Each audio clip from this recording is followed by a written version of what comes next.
విలువైంది అత్యంత ఆవశ్యకమైనటువంటి సభ. ఇది ఆశామాషి సభ కాదు. ఎందుకంటే ఇటీవల కాలంలో ఈడబ్ల్యూఎస్ రిజర్వేషన్ పేరుతో మన పిల్లల కొంపలు మునిగినాయి. 10% ఉద్యోగాలు పట్టబగటీలు ఎత్తుకొని పోయినారు.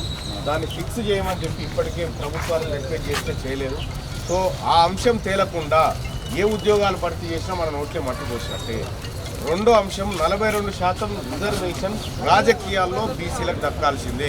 కామారెడ్డి డిక్లరేషన్ ప్రకారము 42కు పైనే అన్న రాయ ఒక్కసారి 42కు పైనే దక్కాలి కానీ తగ్గడానికి వీల్లేదు.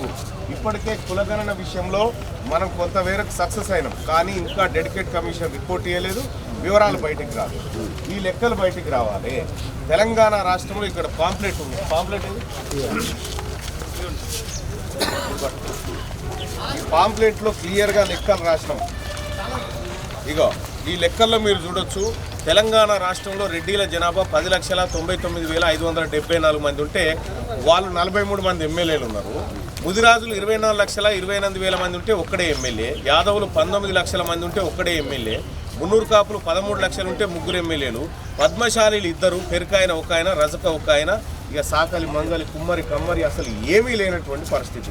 ఈ 43 ఉద్యోగాలు ఏవైతే ఎమ్మెల్యే పోస్టులు ఉన్నాయో వీటిని అప్పనంగా ఎత్తపోయింది. ఇవాళ గ్రూప్ 1లో కూడా అత్యధికంగా పోస్టులు భర్తీ చేస్తే గ్రూప్ 1 అంటే వాళ్ళు పాలసీ మేకర్స్ అవుతారు. రేపు పొద్దుగాల వాళ్ళలో ఈడబ్ల్యూఎస్ కోటాలో అత్యధికంగా సీట్లు ఎత్తుకపోయిన తర్వాత మన పిల్లల కోసం ఎన్ని రోజులు ఆరాట పడదాం. అందుకోసమే స్కాలర్షిప్లో ఉద్యమాలు, ఏది హాస్టల్లో ఉద్యమాలు కాదు మనం చేయాల్సింది, రాజకీయ ఉద్యమాలు చేయాలి.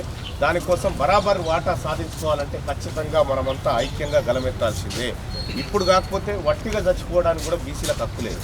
క్యూ న్యూస్ ఛానల్లో పనిచేయటకు అనుభవం గల సీనియర్ వీడియో ఎడిటర్స్ కావాలను సంప్రదించవలసిన నెంబర్ 8688926084. qnewsads@gmail.com ను సంప్రదించండి. లైక్ చేయండి.